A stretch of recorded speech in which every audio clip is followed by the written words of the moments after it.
Hey y'all, welcome. Today I'm gonna do a Q&A about law school related questions that I've received, and I'm gonna try to do like a rapid Q&A. I'm gonna try to do like 1 minute answers to the questions. I'm gonna answer 10 questions.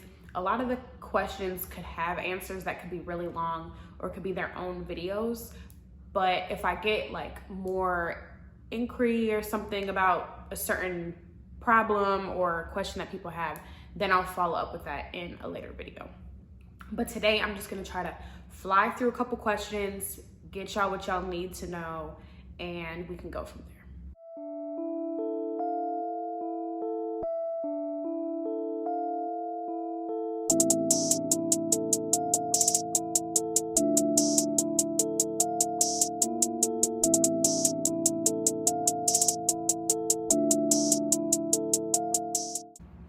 So quickly, just background information for anybody who does not know.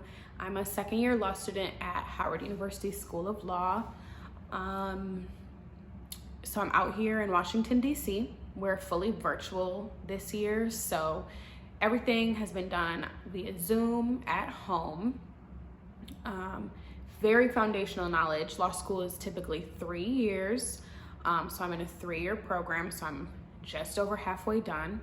I'm from Madison, Wisconsin. I went to undergrad at Northern Illinois University, which is in DeKalb, Illinois, not far from Chicago. And I spent my first summer after the first year of law school as a summer associate at a law firm that my office mostly did intellectual property, so like trademarks, patents, copyrights. But they're an international law firm, and many of their different offices focus on different things. This summer, I'm gonna go back to that law firm, so I'll be doing, the same stuff basically. So yeah, I just want you guys to know that I go to HU, and that's it. That is where all my answers and where my context is rooted in, because that's been my experience. So other people, even at Hustle, will have different experiences and different answers to these questions than I do. But definitely other law schools as well would provide you a totally different perspective as well. So it's unique to me in my experience, but I still hope that it's helpful for you. And I think that for the most part, it can, be broadly applied to whatever your experience is or whatever your experience will be. Okay, the first question is, what is one thing that every 1L should know? I would say every 1L should know how to find or work towards finding the balance of everything that they need. And it's not necessarily like a school life, social balance, because everybody's is different. So like for me, my balance was definitely school and fun, honestly. Like I moved away from my family, so my balance was school and fun. So you really have to figure out like how much time do you need to devote to do well? How much time can you get rid of to do other things with friends or family, go out, party, whatever it might be, still get the stuff that you need done, perform well, and sleep if you want to sacrifice it or not. But I would just say the balance is like what 1L is about, definitely. The second question then is things every 2L should know. I'm still in 2L, so my answer could very much change by the end of this year. But like how I answered the last question, in 2L you figured out your balance. I think in 2L, and this could be because my entire 2L year has been in COVID, but and completely remote. For me, 2L, you've now figured out the balance, and now you got to figure out how to keep up that motivation. A lot of my professors, like, they're not as much on top of you as they were 1L year. So like you have to have your own priority to do the work, do the readings, keep up, and at least do enough to kind of have that advantage over the other people who basically got to 2L year and basically were like, yeah, I'm over this, like I'm just gonna cruise through. If you want to maintain like being at a certain, rank or something like that. Question 3, how do you get into a top tier law school? I applied to about 10 different law schools. I didn't get into every one of them, but there was some competition between them. I would say in general to anyone that the sooner you know that you want to go to law school, like really take your undergrad experience seriously. To me, undergrad was easy, but I tried my hardest to get A's so that I could have like a great law school application because I knew I wanted to go to law school. So your undergrad experience, take it seriously enough to get a great GPA, and take the LSAT serious enough to get a decent score on that as well. I didn't have the best LSAT score. It was like right at average pretty much. But my GPA was really good. And make sure you're making connections with people who are worthy of writing like a really good recommendation letter and truly knowing you. And I had a bomb personal statement. Like, my heart was on that paper. So I definitely think all of those elements have to come together, but you definitely have to have, between those two numbers, you definitely have to have performed pretty well. Why did I want to become a lawyer? This I'm gonna dedicate a whole nother video to one day. Basically, long story short, I wanted to become a lawyer because my dad has been in prison for like 19 years. Maybe this is gonna be 20, and I'm 23. I think he's been gone for 19 years, and he's serving a life sentence for a non-violent drug conspiracy. So, life for selling drugs, nobody, killed, no rape, nothing, people always, when I say life, everybody's like, oh my God, like your dad's either a murderer or a rapist, and it's neither. So my focus has always been on fair sentencing reform, because I just don't feel like there should be people doing a life sentence, dying in prison for selling drugs. So that's why I'm in law school. A day in the life of a law student. This is probably so varying for myself. I've been sleeping in lately. When I do wake up, I like to make breakfast. During finals or when I just have a lot on my plate, that definitely includes coffee. Then I usually have classes, and in between classes, I might try to get little tasks done, things around the house, or like go grocery shopping or something. But Monday through Friday, being in class is just class. After class is when I'll try to do some work, but the weekends is when all the work happens. So the weekends, reading, writing, researching, and that's about it. You schedule the day that's probably gonna be your hair day, your wash day. Try to schedule where you can find time to go to the grocery store. Everything has to work around your life as a law student. So yeah, weekends are for doing the work, and for me, the weekdays are for going to class and trying to stay awake and participate. Things every law student should have. A planner, for me, is number one. I'm extremely organized. Everything is on there. Everything school related, everything personal, doctor's appointments, birthdays, because it will just fly right over my head and I'll forget. If there were a couple times where I didn't put something in my planner, I did actually forget to do it. So definitely a planner. Flashcards, for me, hands down, without a doubt, it's how I learned everything. Because to me, this is all about memorization. Flashcards is how I learned everything. A whiteboard is extremely helpful to work through problems in like property or Civ Pro, where there's just so much going on and so many like inner working parts.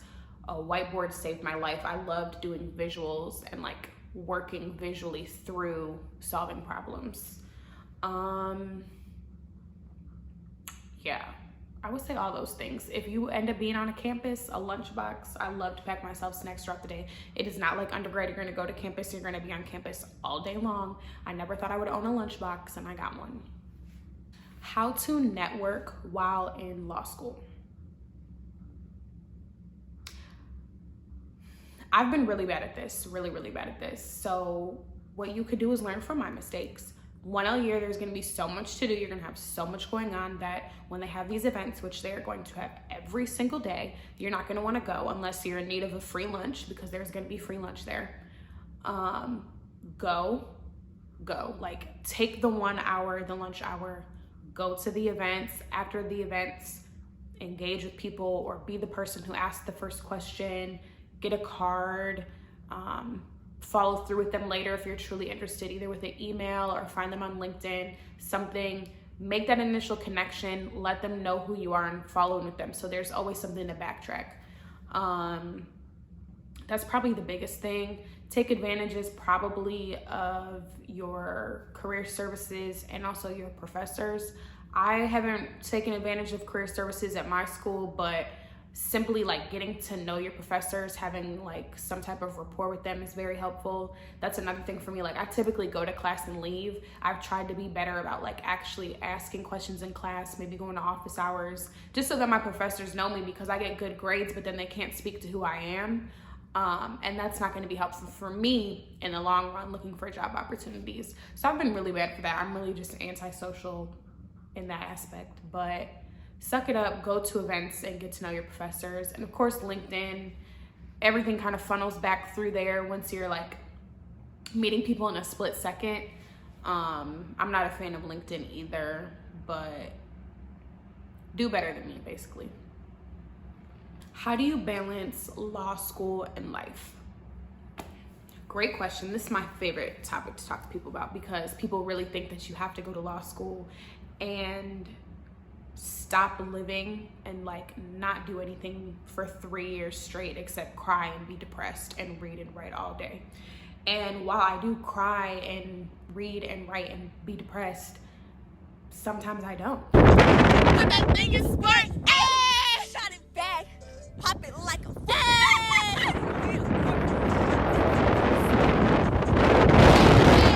Sometimes I go out, I drink, I travel, I see my friends come see me, we go to brunch, we do fun things. Like, it goes back to the 1L thing that you have to learn about balancing. I sacrifice sleep, but also I have had to know when I have to set the boundaries, where the fun stuff has to go to the wayside. So like, I've had to tell my friends, like, if y'all want to come see me like out in DC, because everybody lives back at home, like, y'all can come as long as it's before this date, because once this date comes, I'm gonna be locked in for about 5 weeks prepping for finals. Or just simply saying like, yeah, I'll come visit. Like, I might come visit and I'm gonna be like doing work in the mornings. Like, in the mornings we can't do anything, but in nighttime, sure, we can go out or whatever, but I'm gonna wake up early and do what I gotta do. Same thing when I did spring break 1L year. Like, I literally woke up early, sacrificed sleep, did work, and then would go out. So that just goes back to the balance, but I don't think I would be able to like actually push through and be successful if I was miserable in life. So I still have to do fun things for myself. Even like finding times to go get a massage or a pedicure or a facial. Like, I couldn't be miserable and like give this all that I have. So you need to do something for yourself more often than not. Answer to any assumptions that people have about lawyers and attorneys. I think most people assume that lawyers are probably untrustworthy and liars. That's one thing. To that, I would just say, like, we have an obligation to our client to do the right thing, and we have an obligation to not be grimy and slimy in most circumstances, even though that exists. I would just say, like, if you're ever in need of an attorney one day, you'll want them to do everything that they can possibly do to your benefit. Another thing is probably that we're know-it-alls. I might stamp that for most people. I think I go to school and have a lot of friends here that think they know everything, or at least that they know more than the next person. And that's probably why a lot of us are here, and hopefully people grow and do some self-reflection. We can't always be right. But best believe our professors humble us. You know, we know we're not always right, I guess. It might be an external thing. And then probably that we're all rich. Like it's a money making profession, and there's a lot of money to be made, but keep in mind that a lot of people want to and do come to work and do public interest jobs for people who are like disadvantaged. So there's still gonna be like people living everyday normal lives, incurring a whole bunch of debt to still go out and help people and not just be working in some high rise. So I think those are good things to kind of flesh out for non-lawyers. My favorite things about DC. Okay, I mean, I've lived through 1 year of a pandemic, so I can't really speak to any of that, but I did have a summer in DC before I even came to law school, for an internship in undergrad. For me, number one, I love the color of DC, like Chocolate City for real. I'm from Wisconsin. I went to undergrad right outside of Chicago. So in my undergrad experience, I was around Black people all the time, not growing up. So I love being somewhere where there are so many Black and brown people. And what sets it apart for me from Chicago is that there's concentrated success. Like, there's so many Black people, but there's also so many Black people who are so successful, who are, you know, professionals or running their own businesses, in school, like doing who knows what. Like, not only are there Black people, but there's just Black wealth. So that's probably my favorite thing about DC. There's a couple good food spots. I maybe need to explore the eating scene a little bit more. Brunch, that's all I have to say is brunch, period. If you follow me on social media, you know what that means. If you're out here, you know what that means. Brunch, and if you're like me a little bit and you kind of got that quirky, nerdy side, I love to go to the museums. I love all the pop-up museums that are out here, all the Smithsonians, like, you know, the zoo or the Renwick, like little sub things of that nature. I love stuff like that. So there's always something that you can go do or see, a lot of stuff for free. And if you have company that comes and sees you, there's always something that you can go take them to do or see as well. Why I chose my law school. I don't know if I've been answering questions quickly. I'll try to answer this one quickly because this could have all of its own thing. I chose to go to Howard Law because I went to PWI for undergrad. I grew up around mostly all white people, and my high school was a little bit diverse as well. But when it came to going to law school, knowing that this was probably going to be like one of the hardest things I was going to do, for me at least personally to date, this is the hardest thing that I've done. So I wanted to make sure that I was going to be in an environment, in a setting where I felt safe to be who I was, comfortable to be who I was as a Black woman, that my perspectives wouldn't just be like empathized, but relatable to other people, that I would be learning and taking knowledge from people who looked like me, and that I could hopefully learn the law in a framework that understands that in a lot of ways it was not made for people who look like me. It was not written to protect or serve people who look like me. So I wanted to go to a HBCU. There wouldn't have been a better law school to go to than Howard's Law School to go to a HBCU. So I'm very proud of my decision, and Howard has its own things. No place is perfect, but to be in classrooms with mostly Black and brown people and be taught by mostly Black and brown people, I imagine if I had a PWI law school experience, would be totally different off the strength of it being a PWI. So you already have all this weight on your shoulders, and that completely helps you to alleviate a lot of that. And the last question is things that I wish I would have known before going to law school. This is a really good question because I never knew an attorney. I'm a first generation college student, period. So to go on and get something after the BA was a huge deal. What I wish I would have known. I mean, I knew it wasn't going to be easy to get into any law school, so I worked really hard before I came here. I wish I would have known all the different things that you can do with a JD. I just didn't know that stuff, like in-house,